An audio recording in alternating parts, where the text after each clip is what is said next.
Welcome to Grow Overload. I'm Anthony, and here are my thoughts on the AMD Ryzen 7800X3D.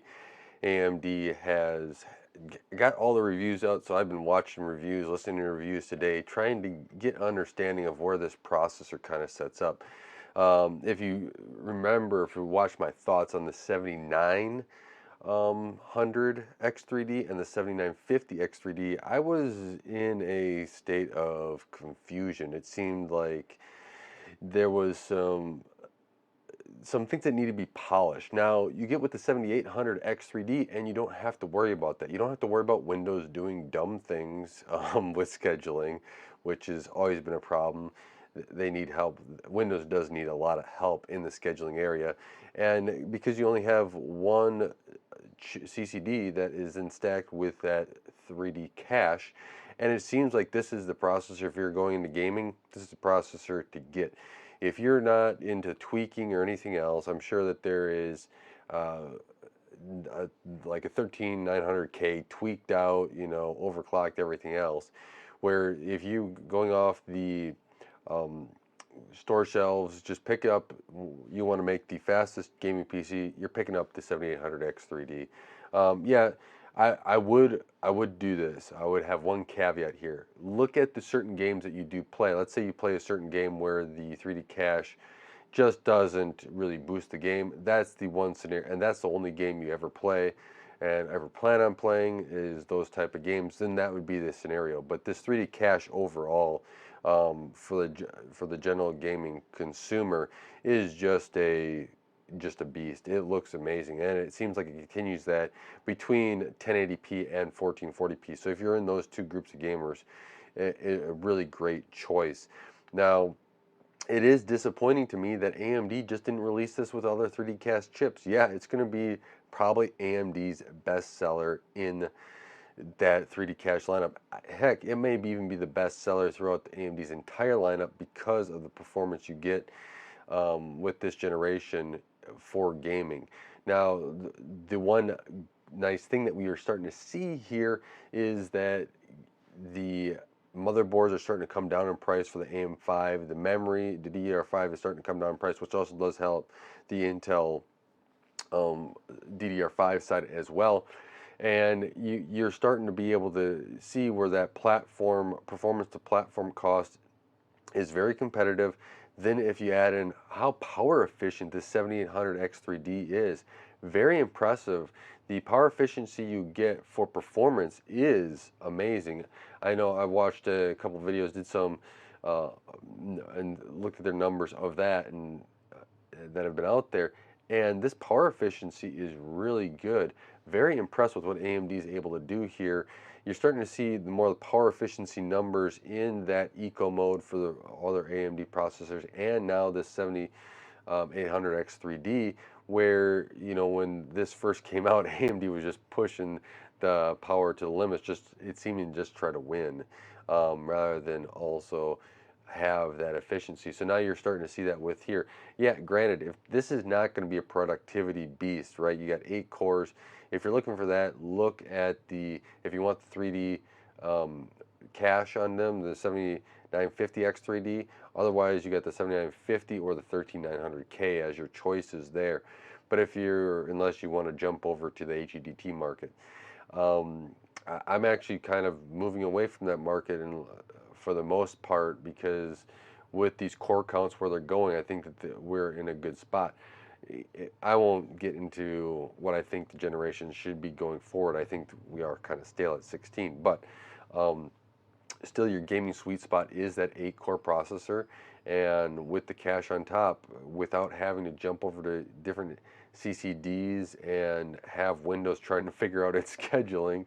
Yeah, relying on the game bar was just a horrible idea to begin with from AMD, and you're avoiding that. If AMD could have did a much better job, I think, this release, if they went through and said, hey, reviewers, you get all 3 processors at the same time, review them, you'll get to see the specs. Even if they would have delayed the release at different times, which I still would have disagreed with, you would have had a better understanding of where all these processors sit. It almost feels like AMD was trying to, they knew that they were trying to capitalize on the people that were going to get the 7950 X3D and not wait for the 7800. And that's where we're kind of at now. This process, like I said, this processor I think is a good opportunity for you if you're looking to get a new upgrade in, especially with the motherboard prices coming down, and you have a better opportunity to be able to get in with like a B650, and it's not, you know, the power hungry chip that the 7900 is, and you have this huge gaming um, opportunity to play at really good frame rates, and maybe even throw that extra money that maybe you would have took for the 7950 or, you know, an Intel 3900K, and then throw it in towards your GPU. And that's one thing that you have to take into consideration too when you have a chip that performs like this in that, was it $450 range. So it's performing as knocking out of the park, competing with the top end chips. So just take that into consideration as you're doing it. I'm quite impressed with it overall. You know, you have those outliers with all game.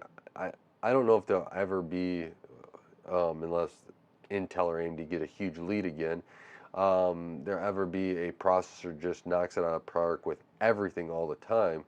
But you know, your overall percentages, and you know, as long as you're playing multitude of different games, you can kind of see where um, you can pick out the best processor at that time when you're going to build. So with the longevity of the platform that I'm hoping AMD still does, hopefully that they still go through like 2025 with this AM5 platform, if you have that opportunity, you're going to maybe even get another generation that you can jump to, uh, that, or two, right? Let's say they go through like 9,000 or whatever, and have another cache chip that you maybe at the end of, let's say AM5, they replace it, and you get two generations, then you can update and get even more life out of your board, out of, you know, your gaming rig, and you don't have to spend all the money and investment into every other part, which is one thing I wish Intel would go to.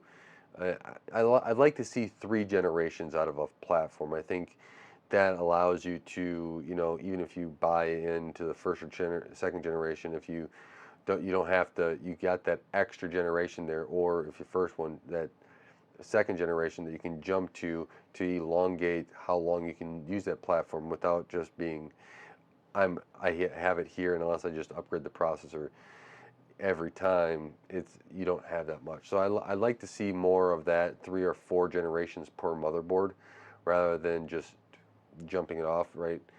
But that's me. So little tangent there, but you know, for me, this would be something, if I was just building a gaming rig, something I would definitely consider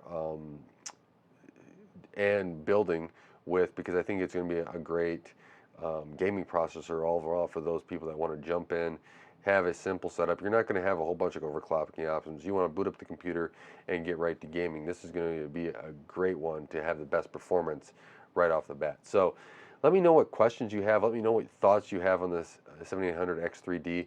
I personally would like to have one in my hands to be able to test. I'd like to have all these processors in my hand to be able to test, but I don't. So going off other reviews, we'll see as things come up later on. You know, maybe Windows will start ironing out certain things with scheduling and everything else, and make the other 3D chips even look more more attractive. We'll see as time goes on, but this 7800 doesn't have to deal with any of that, and it's pretty impressive overall. So if you're looking for something for gaming, this is definitely something to consider, and take a look at all the benchmarks out there, so that you have a really good understanding of what games you like to play and what it's going to be able to do. If you're in productivity, you're probably looking elsewhere than the 7800 X3D, and that's understandable. So with that, I want to say thank you for supporting Gray Overload and helping this channel grow. I really appreciate it. Let me know if you have any questions or anything on any product or something you want me to take a look at. I'll be sure to take a look at the comment and consider doing a video or whatever else I need to do on it. I appreciate the community here. It's been great, and you guys just keep giving new ideas, comments on them, and directions for this channel. Really do appreciate that. But I should have a few more videos here coming out this week because I've recorded a few. So I'm trying to get get a lot of videos recorded so I can keep releasing them to you and keep you guys on a schedule with that. So with that, thank you guys for watching. Thank you. Make sure you like, subscribe, share, all that YouTube stuff, bell icon, all that fun stuff. Until next time, God bless.